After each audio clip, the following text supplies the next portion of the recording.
invités Michel Houellebecq et Jean-Pierre Luminet. Il y a de cela 25 ans. Donc vous voyez, les choses peuvent mûrir. Entre-temps, j'ai fait 3 livres avec Michel Houellebecq. Et on a fait donc ce livre avec Jean-Pierre, on a commencé il y a 2 ans, parce que je me suis rendu compte qu'en plus de sa vocation d'astrophysicien, Jean-Pierre était un excellent poète.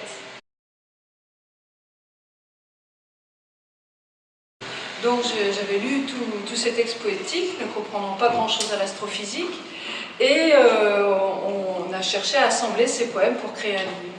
Et ces poèmes étant très sensuels, je me suis dit que l'artiste qui serait apte à les accompagner de manière extrêmement délicate, sensuelle, très douce, ce serait Mylène, qui est une grande dessinatrice, entre autres, en plus d'être plasticienne, elle est dessinatrice. Et on a donc réalisé ce livre que je vais vous montrer. Donc, voilà, c'est un livre-objet qui se présente comme ça dans une boîte cloche, comme on dit, avec le texte qui a été calligraphié à la main, de cette manière. Et voilà. Et là, ça prend tout son sens dans l'idée du livre-objet. C'est-à-dire que là, on a un socle dans lequel il y a une reliure gravée en aluminium et le livre se présente en page libre à l'intérieur du livre. Et on a travaillé ensemble pour justement mettre en page ces poèmes et les accompagner de dessins. Ça nous a permis de créer un espace qui est lié justement à l'idée de quelque chose d'astral et céleste. J'ai demandé à Jean-Pierre de composer un poème manuscrit dans chaque livre, qui est différent dans chaque livre, et puis Mylène qui a fait dans chaque livre un dessin original signé. Voilà, donc c'est ce qui apporte aussi la touche très personnalisée à l'ouvrage, puisqu'il y a chaque fois un texte et une illustration originale. On a créé un astrolabe poétique, c'est un objet surréaliste en fait, il n'a aucune utilité véritablement, si ce n'est produire de la beauté, de l'imagination, de la poésie. Donc en fait, c'est un instrument qui a été conçu de telle manière que s'allument les planètes, les constellations quand on l'ouvre, et des planètes sortent où il y a des dessins de Mylène et les poèmes de Jean-Pierre. Ce qui fait que quand on regarde cet astrolabe, on a affaire à des planètes poétiques et artistiques qui n'ont pas grand-chose à faire dans l'univers, mais en tout cas dans notre univers poétique, pourquoi pas. Luge, embrasement sont des péripéties locales. L'état premier du monde nous montre des masses solides, froides, noires. Les collisions sont rares mais grandioses.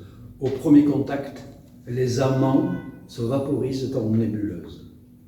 Ma bouche aspire ta fleur d'Angzoka, la fleur soufrée du soleil.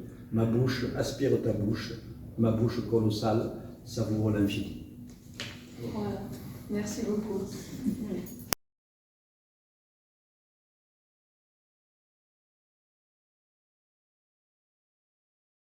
On a derrière un livre qui est caché et qui est un livre très personnel. Alors cette collection, elle s'appelle Secrets d'atelier. Donc il y a ce livre-là, et il y a celui qui est là. C'est pour vous dire que les formes peuvent être totalement différentes, mais que dans l'idée, ces livres décèlent un secret d'atelier. Et le fait que ce livre soit caché a permis à Mystique de dire des choses qu'elle n'aurait jamais dites si ça avait été une édition simple. En fait, elle a écrit un texte sur l'amour et comment ses amants, et tous les hommes qu'elle a rencontrés, lui ont permis d'être ce qu'elle était, et d'avoir fait une création comme elle l'a faite. Donc elle commence l'ouvrage, voilà, avec la liste de ses amants, enfin ceux dont elle se souvient. Je les ai comptés, il y en a 143. C'est un tempérament. Et donc, elle a fait à l'intérieur du livre des pochoirs et ce qu'elle appelait son langage des oiseaux, c'est-à-dire des jeux de mots qui chaque fois touchent cette idée de l'amour, de la déception amoureuse et de l'illusion amoureuse aussi évidemment qui qui est une des plus grandes parts pour elle de la création artistique, c'est l'illusion amoureuse, c'est-à-dire qu'on vit l'acmé, et après il y a quelque chose à dire de cet acmé qui n'existe plus ou qui peut devenir souffrance. Donc, et voilà, elle me dit d'ailleurs, plus fort que la passion, l'illusion, n'est-ce pas? Et à la fin, c'est très joli quand elle dit embrasser, dévorer, tant commencer. J'ai du mal. J'ai du vague à l'homme. Voilà, au lieu de dire j'ai du vague à l'âme, j'ai du vague à l'homme. Voilà. Donc ça a été tiré seulement à 30 exemplaires. C'est aussi un secret d'atelier, c'est-à-dire que Makil Xenakis, que vous connaissez peut-être aussi, qui a été exposé à l'Île-sur-Sorgue, entre autres à la galerie Annie Lagier. Makil Xenakis fait ces espèces de personnages qu'elle appelle ses tatas. Et elle avait des choses à dire très personnelles, mais pareil, elle ne veut pas développer ça dans un livre à grande diffusion. Donc elle a tourné pendant 2 ans et demi en rond, alors on lui a dit, écoute, puisque tu tournes en rond, on va faire un livre rond, comme ça sera plus facile. Et à l'intérieur de cette boîte, il y a donc un livre où elle raconte son histoire, et des matériaux qu'on a utilisés, qui sont des matériaux un peu kitsch, puisque ces tatas étaient couturières, c'était les personnes qui habitaient au-dessus de chez elle. Elle vivait donc avec son père Yannick Xenakis et sa mère Françoise Xenakis, qui étaient 2 grands artistes et qui n'étaient jamais là. Donc elle a été élevée par ces femmes qui habitaient au-dessus de chez elle, qui étaient couturières, et qui utilisaient beaucoup l'astrakan, la panne de velours, en fait ces matériaux un petit peu, comment dire, populaires, oui, voilà, et qu'on retrouve dans ce livre. Et dans le livre, Maki raconte justement sa détresse d'enfance, où elle était seule et où ces femmes l'accueillaient chez elle, et comment est née cette création de ces personnages qui sont ces fameuses tatas, avec le signe autour, et qui veillent sur le livre. Elle raconte aussi sa rencontre avec Louise Bourgeois, et c'est Louise Bourgeois qui l'a entraînée à la création, parce qu'elle n'osait pas, vu que ses parents étaient de très grands artistes, et elle a commencé à créer elle-même grâce à Louise Bourgeois qui l'a libérée. Et le plus drôle pour nous, ça a été de faire avec pas Céline Duchesne, je crois, Richeux, Marie Richeux, de France Culture. Elle a fait une préface pour le livre, un poème, à France Culture. Elle a demandé à Maki de venir lire le poème. Elle a lu les siens également. Et on a fait la clé du secret, qui est jointe au livre, comme ça. Donc les livres, ce sont toujours des histoires de rencontres, des histoires de confidence aussi, quelque part, parce que ce sont des livres toujours secrets, des livres de sous-bois, et on y trouve des textes et des œuvres qu'on ne trouverait pas ailleurs.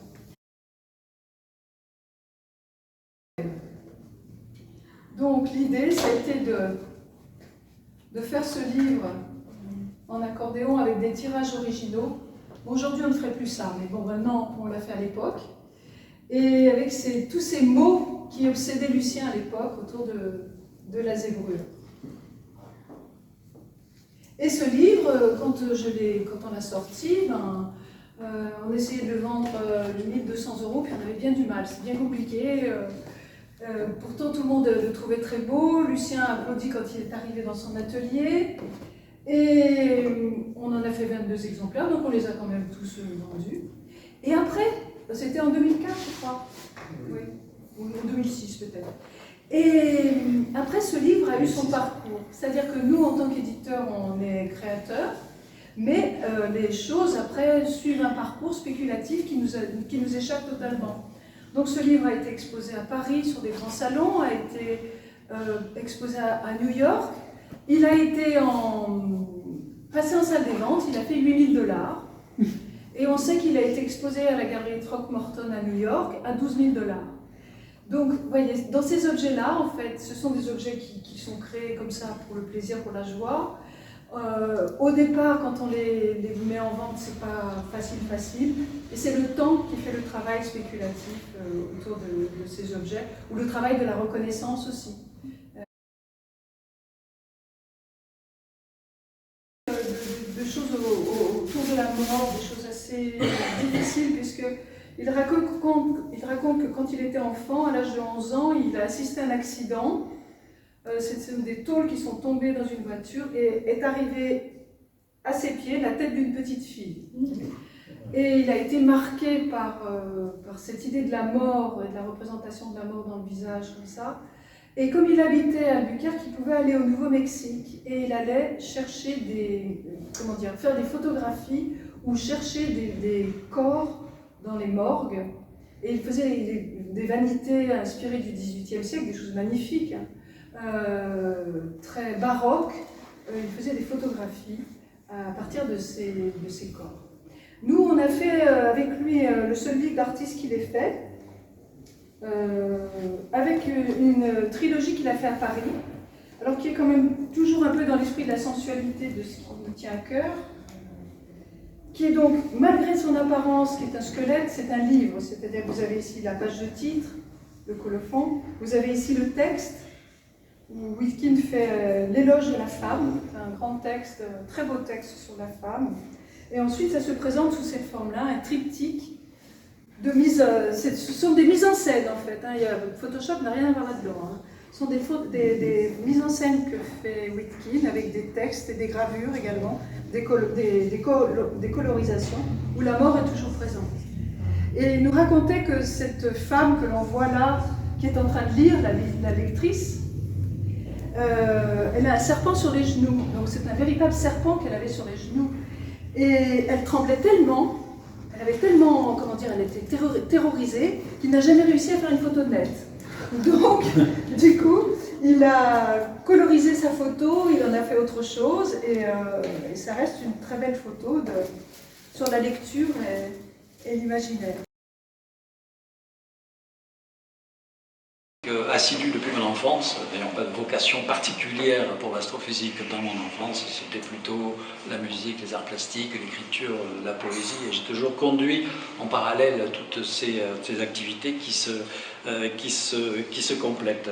Donc notamment pour la poésie, j'ai effectivement publié une dizaine de recueils de poèmes, et c'est dire à quel point j'ai été heureux et honoré d'ailleurs d'être contacté par Patricia pour faire partie des auteurs de ces magnifiques éditions de Ron Arpad, où j'espère que tu nous montreras d'ailleurs quelques-unes de vos réalisations tout à fait extraordinaires, parce que c'est vrai que la première fois où je suis allé leur rendre visite, ils m'ont montré quelques-unes de leurs réalisations, mais j'ai été absolument ébloui par la diversité, la richesse d'imagination et d'invention à chacun de ces livres, qui sont des objets à part entière, des créations spécifiques.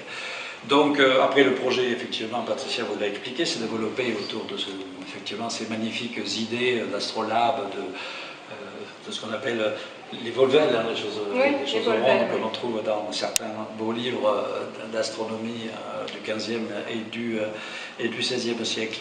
Donc tout cela pour dire également que dans mes activités plutôt artistiques, j'ai eu de très nombreuses collaborations, à part mes propres modestes productions dans le domaine de la poésie, de la plastique, en musique, de très nombreuses collaborations, aussi bien dans la musique, avec des musiciens, avec des sculpteurs, et avec des artistes pour plusieurs livres d'artistes. Donc j'ai à peu près une demi-douzaine de livres d'artistes, avant effectivement celui-là, qui est un petit peu la cerise sur le gâteau.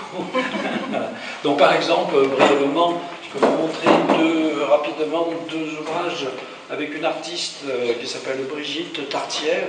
Celui-ci s'intitule « La nuit brûle ».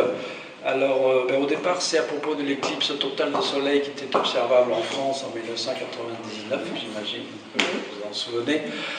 Et donc, cette artiste était venue me voir dans mon bureau de l'époque, à l'Observatoire de Meudon, où je travaillais à l'époque, pour faire un projet autour de cette éclipse-là.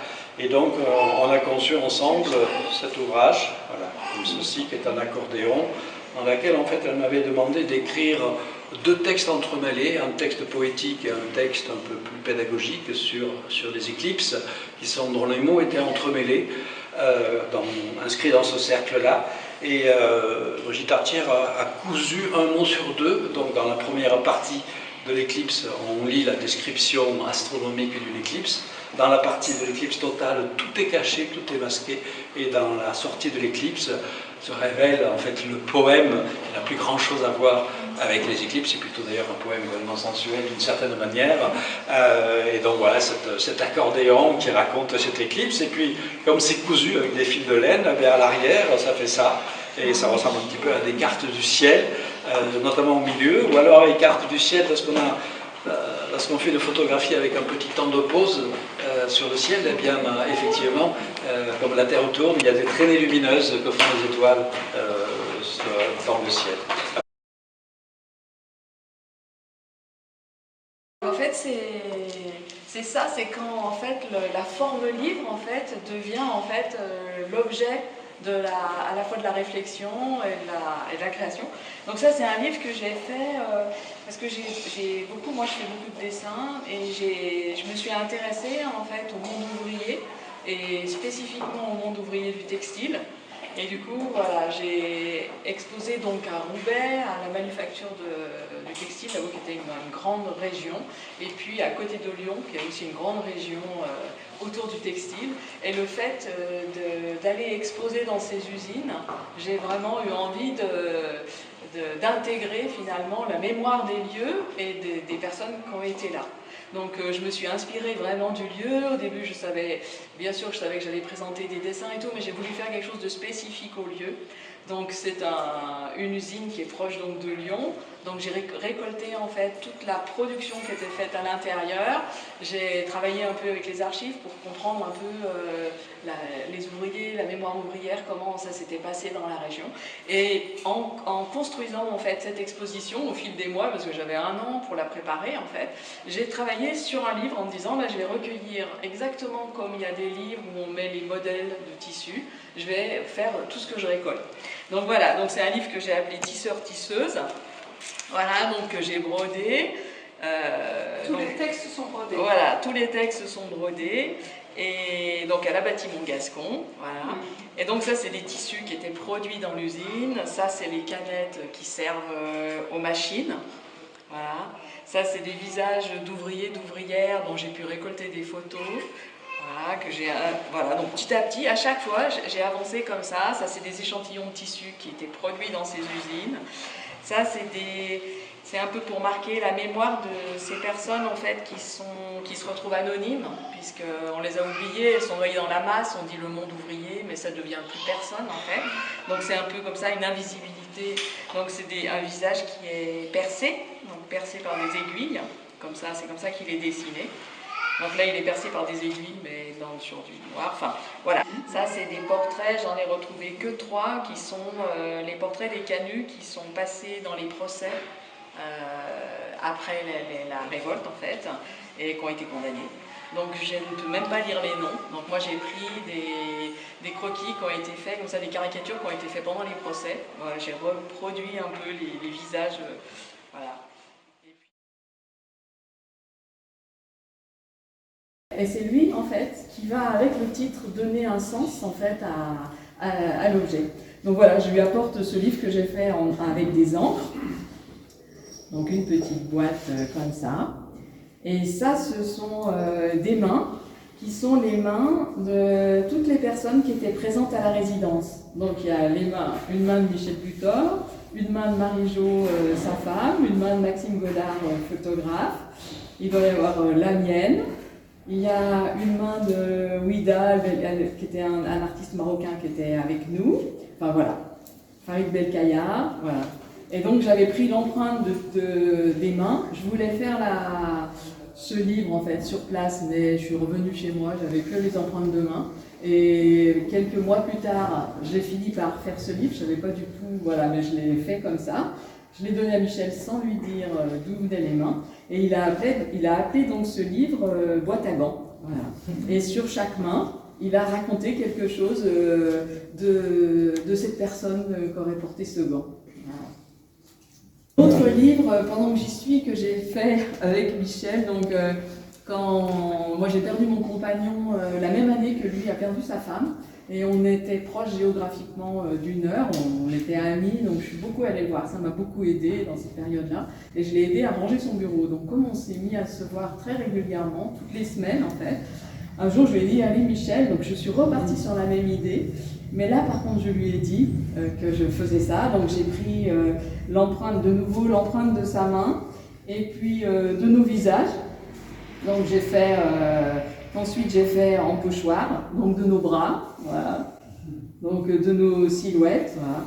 Et j'ai apporté donc ce livre à Michel, et Michel l'a appelé donc Dialogue des veufs. Donc c'est très bon parce qu'en fait à chaque fois, bon moi je vous raconte la petite histoire, après on n'est pas obligé de le savoir, mais c'est très beau, voilà.